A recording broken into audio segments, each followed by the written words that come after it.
नमस्कार, आप देख रहे हैं न्यूज 18 राजस्थान। अपनी खबरों में आपका स्वागत है। मैं हूं आपके साथ प्रियंका राय। रुक कर लेंगे अब तक की तमाम बड़ी और अहम खबरों का। और बड़ी खबर का सबसे पहले रुक करते हैं। टोक्यो ओलंपिक में पीवी सिंधु को कांस्य मिला है। चीनी खिलाड़ी बिंग जियाओ को हरा दिया है। बैडमिंटन में पीवी सिंधु ने कांस्य पर कब्जा कर लिया है। तो बड़ी खबर ओलंपिक को लेकर, चीनी खिलाड़ी बिंग को हराकर पीवी सिंधु ने कांस्य पर कब्जा कर लिया है। तो बड़ी खबर और बड़ी खुशखबरी देश के लिए। देश को एक और कांस्य मिला है। पीवी सिंधु ने ये कांस्य पर कब्जा कर लिया है।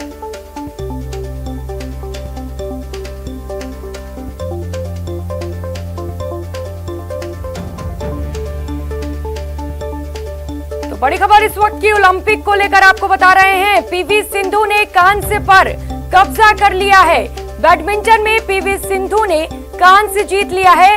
और बता दें कि चीनी खिलाड़ी को मात देकर पीवी सिंधु ने कांस्य पदक अपने नाम कर लिया है।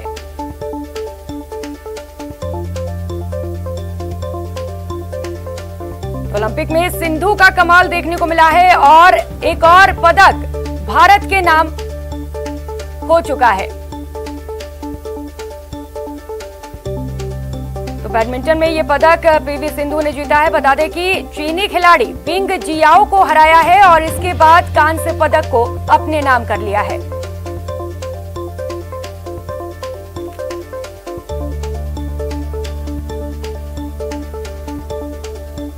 बड़ी खुशखबरी देश के लिए। लगातार लोग खिलाड़ियों को प्रोत्साहित कर रहे हैं जो भी टोक्यो ओलंपिक में भाग लेने गए हैं।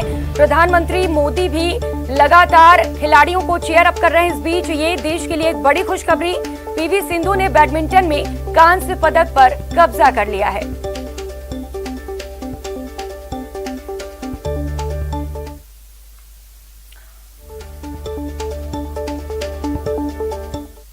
और चलिए अब सुपर फास्ट अंदाज में खबरों का रुख कर लेते हैं।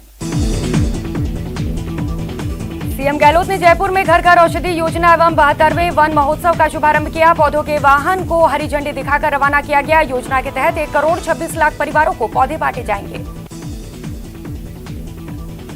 मुख्यमंत्री ने वन महोत्सव के मौके पर कहा कि पर्यावरण संरक्षण के महायज्ञ में हम सभी की भागीदारी होनी चाहिए। घर घर औषधि योजना का उद्देश्य प्रदेशवासियों के इम्यूनिटी सिस्टम को मजबूत करना है। इस मौके पर मुख्यमंत्री ने स्कूल न खोलने के फैसले पर कहा कि कई राज्यों के अनुभव ठीक नहीं है। तीसरी लहर की आशंका के चलते मां बाप भी बच्चों को स्कूल नहीं भेजना चाहते। 1988 के बैच के आईएफएस अधिकारी डॉक्टर डीएन पांडे को वन विभाग का नया मुखिया बनाया गया है। डीएन पांडे मुख्यमंत्री के ड्रीम प्रोजेक्ट घर घर औषधि योजना को अमली जामा पहनाने में जुटे हैं। मुख्य सचिव के सख्त निर्देशों के बावजूद भी विभागों के सचिव न्यायिक अवमानना के मामले का निस्तारण नहीं कर रहे हैं। मुख्य सचिव ने अब इस मामले को गंभीरता से लिया है और सभी विभागों के सचिवों को परिपत्र जारी कर न्यायिक अवमानना के मामलों के समय पर निस्तारण करने के निर्देश दिए। आमागढ़ मामले को लेकर सांसद किरोड़ी लाल मीणा ने समर्थकों के साथ प्रदर्शन किया। पुलिस प्रशासन से बातचीत के बाद सांसद किरोड़ी ने धरना खत्म किया। इससे पहले आमागढ़ विवाद मामले को लेकर विधायक रामकेश मीणा ने सीएम गहलोत से मुलाकात की थी। इस दौरान हिम्मत सिंह गुर्जर भी मौजूद रहे। जयपुर के मानसरोवर इलाके में एक बार फिर से सड़क धंस गई। ये मामला मानसरोवर के थड़ी मार्केट इलाके में हुआ, जहां पर सड़क के किनारे लगी टाइल्स नीचे धंस गई। राजधानी जयपुरा के परकोटा इलाके में भले ही यूनेस्को की वर्ल्ड हेरिटेज सूची में शामिल कर दिया गया हो, लेकिन इसी परकोटे की दीवार संरक्षण को तरस रही है। हेरिटेज नगर निगम के डीपीआरओ को टेक्निकल हेरिटेज कमेटी की मंजूरी का इंतजार है। कोटा में एक 12 साल का बच्चा पड़ोसी के साथ 20,000 की नकदी लेकर फरार हो गया, जिसके परिजनों ने कुल्हाड़ी थाने में मामला दर्ज कराया है।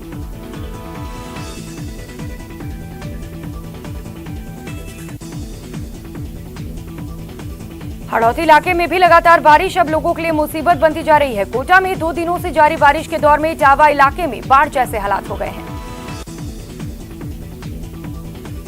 तो कोटा में बारिश का दौर जारी है। कभी रिमझिम तो कभी तेज बारिश से तापमान में गिरावट दर्ज की गई है और लोगों को गर्मी से राहत मिली है।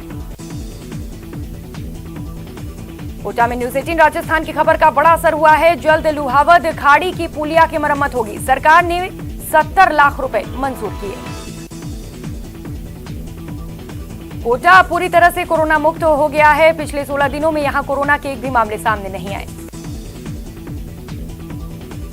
कोटा के दिल्लीपुरा गांव में लोगों के आस्था का प्रतीक रंगबाड़ी बालाजी मंदिर परिसर में ग्रामीणों ने 200 पौधे लगाकर न केवल खूबसूरत गार्डन बना दिया, बल्कि 25 लाख रुपए एकत्रित कर मंदिर का पुनरुद्धार भी करवाया। भरतपुर में 2 बाइकों की टक्कर में एक युवक की मौत हो गई, जबकि 3 लोग गंभीर रूप से घायल हो गए। यह हादसा उज्जैन थाना इलाके के पास हुआ। भरतपुर के बयाना थाना क्षेत्र में ऑटो पलटने से एक युवक गंभीर रूप से घायल हो गया। घटना बयाना हिंडौन मार्ग पर हुआ। भरतपुर जिले की खेड़ली मोड़ चौकी ने आर्म्स एक्ट के मामले में वांछित चल रहे आरोपी को गिरफ्तार किया है। पुलिस ने आरोपी को अदालत में पेश किया। भरतपुर की भुसावर थाना पुलिस ने ध्वनि प्रदूषण कर शांति भंग करने के आरोप में 3 वाहन चालकों के खिलाफ कार्रवाई करते हुए तीनों वाहन के ध्वनि उपकरणों को जब्त कर लिया। भरतपुर जिले में अवैध खनन और पर्वतों को सुरक्षित रखने के लिए साधु संतों की क्रांति यात्रा सीकरी पहुंची। बाबा ने कामाख्या विधायक को आड़े हाथों लेते हुए कहा कि विधायक साधु संतों के खिलाफ भ्रामक प्रचार करवा रहे हैं। भरतपुर के क्षेत्रीय वन अधिकारी रेंज कैंपस में वन महोत्सव मनाया गया। कार्यक्रम के मुख्य अतिथि अशोक शाह रहे। भरतपुर में चिकित्सा राज्य मंत्री डॉक्टर सुभाष गर्ग ने 2 सड़कों का लोकार्पण किया। इस मौके पर उन्होंने कहा कि भरतपुर विधानसभा क्षेत्र की 20 सड़कों के निर्माण कार्यों की स्वीकृति जारी कर दी गई है। अजमेर में हुई मूसलाधार बारिश ने शहर को पानी पानी कर दिया। सुबह करीब 6 बजे से शुरू हुई झमाझम बारिश 2 घंटे तक जारी रही और इस दौरान कई घरों में भी पानी भर गया। अजमेर जिले के पुष्कर सरोवर का जलस्तर लगातार बढ़ता जा रहा है। चित्र के रास्ते पुष्कर सरोवर में करीब 10 फीट का पानी आवक हुआ है। अजमेर में चोरों के हौसले इस कदर बुलंद हैं कि वे पुष्कर रोड पर लगे पंजाब नेशनल बैंक के एटीएम को उखाड़ ले गए। सूचना के बाद पुलिस मौके पर पहुंची और कुछ ही दूरी पर एटीएम बरामद किया गया। बीकानेर में गोचर भूमि के संरक्षण को लेकर पूर्व मंत्री देवी सिंह भाटी लगातार प्रयास कर रहे हैं। गोचर को हरा भरा बनाने के लिए भाटी के साथ लोगों ने सरा नथानिया गोचर भूमि में करीब 2500 खेजड़ी के और अन्य पौधे लगाए।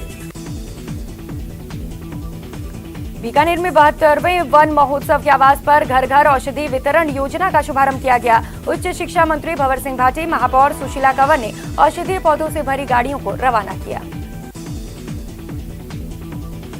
उच्च शिक्षा मंत्री भंवर सिंह भाटी 1 दिवसीय दौरे पर बीकानेर पहुंची, जहां उन्होंने सर्किट हाउस में जन सुनवाई की। उन्होंने जयपुर में अजय माकन के सामने मंत्रियों की शिकायत को सिरे से खारिज कर दिया। जोधपुर शहर के मंडोर स्थित सरपुरा डैम की झाड़ियों में एक युवक का शव मिलने से हड़कंप मच गया। राहगीरों की सूचना पर पुलिस मौके पर पहुंची और तफ्तीश शुरू कर दी। उदयपुर जिले के गोविंदा हाईवे पर बरोड़िया चौकी के समीप 2 ट्रकों में जबरदस्त भिड़ंत हो गई। हादसे में दोनों ट्रक के चालक व खलासी घायल हैं।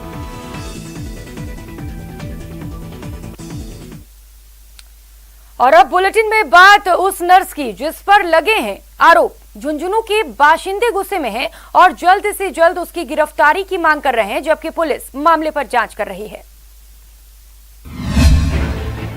पीट पीट कर किया लाल, प्रेमलता की बेरहमी पर मचा बवाल। नर्स की क्रूर हरकत से सब हैरान, सेवा की मूरत क्यों बनी हैवान। पीट पीट कर लाल कर दिया गया जिस्म, स्ट्रेचर पर दर्द से कर रहा था शख्स।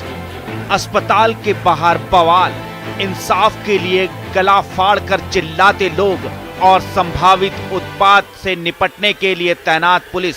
तस्वीरें झुंझुनू से आई हैं, जहां हॉस्पिटल के सामने हंगामा बरपा है। अस्पताल के बाहर खड़े लोगों के मुताबिक स्ट्रेचर पर पड़े दर्द से निढाल शख्स की इस हालत की जिम्मेदार एक नर्स प्रेमलता है। जी हां, वही नर्स जो बीमारों की तीमारदारी से इंसानियत को रोशन करती है। उसी नर्स पर लोग युवक का अपहरण कर उससे मारपीट का आरोप लगा रहे हैं। उसकी गिरफ्तारी की मांग कर रहे हैं।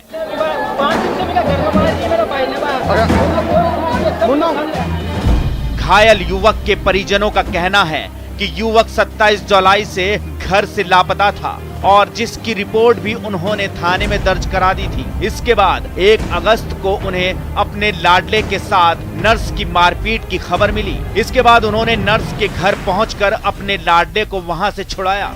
1 तारीख को गई, आज मेरे छोरे को सुबह पर मेरे पास फोन आया कि बोल तेरा लड़का तो प्रेम जी कटे हुए घर पे है, जबकि प्रेम जी ये कह रही है कि आज सुबह है। किसका फोन है? नमीत का फोन आया था। और जबकि ये कह रही है आज ही सुबह घर में बैठा रहे, आने जाने वाले पड़ोसी ये कह रहे हैं कि 5 दिन से घर में बंद है। अब इस बवाल के पीछे की कहानी सुनिए। संवाददाता से मिली जानकारी के मुताबिक कुछ दिन पहले नर्स के घर से कुछ कागजात चोरी हुए थे। चोरी के सामान में एक चेक भी गायब था। अगली सुबह नर्स के मोबाइल पर 9,80,000 रुपए के कैश विड्रॉल का मैसेज आया। पूछताछ के लिए बैंक पहुंची नर्स को दीपक कुमार का नाम बताया गया। तस्वीर देखने पर दीपक नर्स के साथ काम करने वाला शख्स निकला। इस मामले में बैंक पर भी संतोषपूर्ण जवाब न देने का आरोप लगाते हुए प्रेमलता ने कोतवाली में दीपक के खिलाफ मामला दर्ज कराया है। प्रथम दृष्टया हमने 4 आदमियों को अभी राउंड अप किया है, उनसे पूछताछ जारी है। पूछताछ के बाद बता देंगे। अभी तो हम यहाँ से निपट रहे हैं, पूछताछ करेंगे। सर कति की मारपीट करी गई है जिसके साथ हुए फंसो, अभी क्या हालात है? प्रथम रूप से देखने में ऐसा लग रहा है मारपीट ज्यादा की गई है। कहा जा रहा है कि नर्स के बैंक खाते से फर्जी तरीके से दीपक ने 9,80,000 रुपए पार कर लिए, जिसके लिए नर्स ने उससे कथित तौर पर मारपीट की। मामले की असलियत का पता पुलिस की जांच के बाद निकलेगा, लेकिन एक नर्स की हैरान परेशान करने वाली करतूत के खिलाफ लोगों में खासा आक्रोश है। न्यूज़ 18 राजस्थान के लिए झुंझुनू से इम्तियाज भाटी की रिपोर्ट। अगली खबर का रुख करेंगे। एक तो कोरोना महामारी और ऊपर से भारी बरसात। ऐसे में क्या हो अगर किसी का आशियाना छिन जाए? कार्रवाई के नाम पर प्रशासन ने ऐसा ही कुछ किया है राजसमंद जिले में, वो भी बिना नोटिस दिए। ये रिपोर्ट देखिए। इंसान सारी पूंजी लगा देता है एक घर बनाने में, और वही घर जब उसकी आंखों के सामने उजड़ जाए तो जिंदगी बेमानी लगने लगती है। तिनके तिनके जोड़कर तैयार किया आशियाना इस तरह मिट्टी में मिला दिया जाए तो रूह तड़पती है। राजसमंद जिले में नाथद्वारा की मंजू देवी के साथ यही तो हुआ।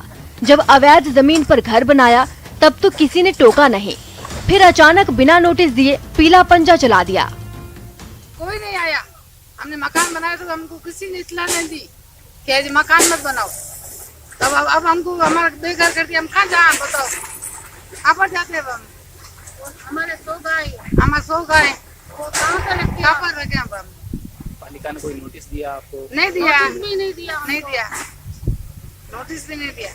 नाथद्वारा नगर पालिका और पुलिस प्रशासन ने शहर के 120 फीट रोड के पास राजस्व की 8 बीघा जमीन से अतिक्रमण हटवाया। अब ये परिवार सड़क पर आ चुका है। कार्रवाई से पहले ना तो कोई नोटिस दिया गया और ना ही वहां काबिज लोगों को सामान हटाने का समय। कुछ ही पलों में सब ध्वस्त कर दिया गया। जब कार्रवाई की सूचना कुछ सामाजिक संगठनों को मिली तो वो मौके पर पहुंचे और विरोध जताया। अगर एक तरफ सरकार बोलती है कि हम लोगों को बचाना चाहते हैं, लोगों को हम खाना खिलाना चाहते हैं, आवास दिलाना चाहते हैं, रोजगार दिलाना चाहते हैं, महिलाओं को आगे बढ़ाना चाहते हैं, इनकी छोटी छोटी सी लड़कियां हैं। अब वो लड़कियां यहाँ कहाँ जाएगी? इतने रेप केस आते हैं। अगर उन लड़कियों को बाहर बिठा दिया है, किसी के साथ कुछ हो जाता है तो कौन बात करेगा उस पर भी उनकी? तो नोटिस जरूर मिलना चाहिए, चाहे वो राजस्व विभाग की खुद की जमीन हो, चाहे वो सरकार के किसी प्रोजेक्ट के अंडर में आती हो, बट नोटिस हर जगह मिलना चाहिए। वहीं नगर पालिका प्रशासन का कहना है कि कार्रवाई सही है। जमीन पर अतिक्रमण किया गया था, अवैध रूप से घर बनाया गया था, इसलिए गिरा दिया। 8 बीघा जमीन पर किन्हीं लोगों द्वारा कब्जा कर रखा था। इसमें पालिका प्रशासन व राजस्व विभाग द्वारा और उपखंडाधिकारी व आयुक्त महोदय के निर्देशानुसार भूमि को खाली कर पुलिया के नीचे जो वेंडर जोन है वो उसके लिए प्लानिंग किया गया है। मौखिक निर्देश पर पालिका प्रशासन ने गरीबों के घर जमींदोज तो कर डाले, लेकिन अब सवाल ये है कि कोरोना काल और भारी बरसात में बेघर हुए लोग जाएं तो जाएं कहां? राजसमंद से न्यूज़ 18 राजस्थान के लिए अलकेश सनाढे की रिपोर्ट। नेटवर्क 18 फेडरल बैंक संजीवनी गाड़ी भारत की कोविड प्रभावित जिलों में जा रही है। वैक्सीन के लिए जागरूकता फैलाने की हमारी इस मुहिम को आप भी अपना सहयोग दीजिए। चलिए आपको दिखाते हैं संजीवनी गाड़ी अब तक कहां गई और आज कहां है।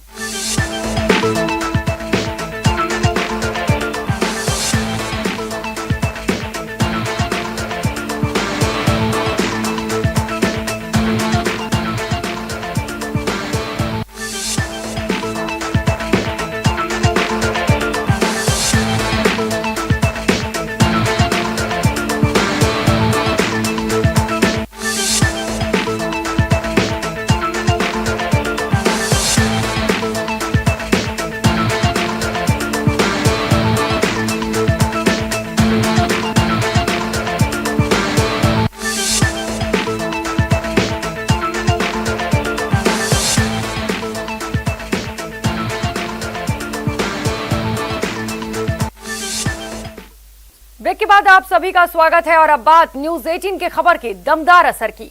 सरकार ने कोटा की लुहावत खाड़ी की पुलिया के लिए 70 लाख रुपए की राशि की मंजूरी दी है।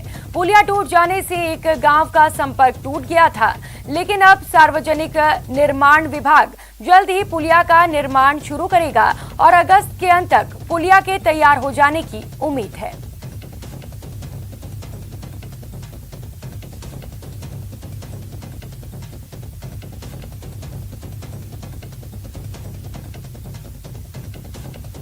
लुहावत की खाड़ी के लिए आज जो 70 लाख रुपए की राशि स्वीकृत की है, इसके लिए हम क्षेत्रीय विधायक माननीय रामनारायण मीणा जी का बहुत बहुत आभार व्यक्त करते हैं। साथ ही आभार व्यक्त करते हैं न्यूज 18 का, क्योंकि न्यूज 18 ने आज इस खाड़ी की पुलिया की जो दुर्दशा थी उसको प्राथमिकता से दिखाया था और उसके बाद सरकार को कहीं न कहीं हरकत में आना पड़ा और आज 70 लाख रुपए की राशि स्वीकृत करने के साथ साथ निविदाएं भी आमंत्रित की गई है।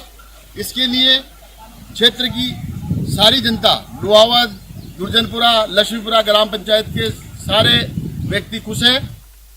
तो उधर बीजेपी नेता प्रोफेसर ललित किशोर चतुर्वेदी की जयंती पर प्रदेश भर में कार्यक्रम का आयोजन किया गया। भाजपा कार्यकर्ताओं ने चतुर्वेदी को उनकी जयंती पर याद किया और कोटा, जोधपुर, निवाई, चाकसू में गरीबों को निःशुल्क खाना खिलाया। साथ ही वृक्षारोपण कार्यक्रम का भी आयोजन किया गया। ये कार्यक्रम प्रोफेसर चतुर्वेदी के सुपुत्र व भाजपा संकल्प से सिद्धि महाअभियान की अगुवाई में आयोजित किया गया।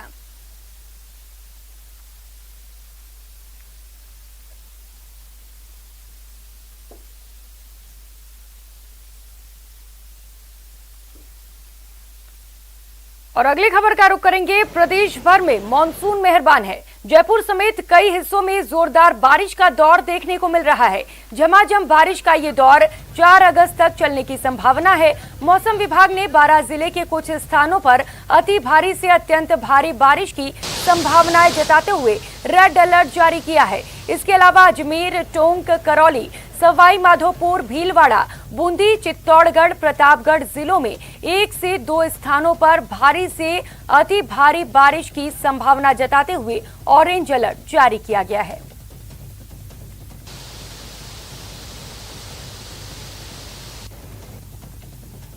कोटा की इटावा सुल्तानपुर क्षेत्र में लगातार हो रही भारी बारिश अब परेशानी का सबब बन रही है। इटावा में लुहावत खाड़ी की पुलिया टूट जाने से 1 दर्जन गांवों का संपर्क टूट गया। लुहावत, दुर्जनपुरा, लक्ष्मीपुरा पंचायतों के 1 दर्जन गांव का जिला मुख्यालय से संपर्क कट गया। सरपंच ने क्षेत्रीय विधायक रामनारायण मीणा व सार्वजनिक निर्माण विभाग के अधिकारियों को अवगत कराया। लुहावत खाड़ी की पुलिया पर शीघ्र पुलिया निर्माण करवाने की मांग की गई। विधायक रामनारायण मीणा ने अधिकारियों को शीघ्र पुलिया निर्माण करवाने के निर्देश दिए।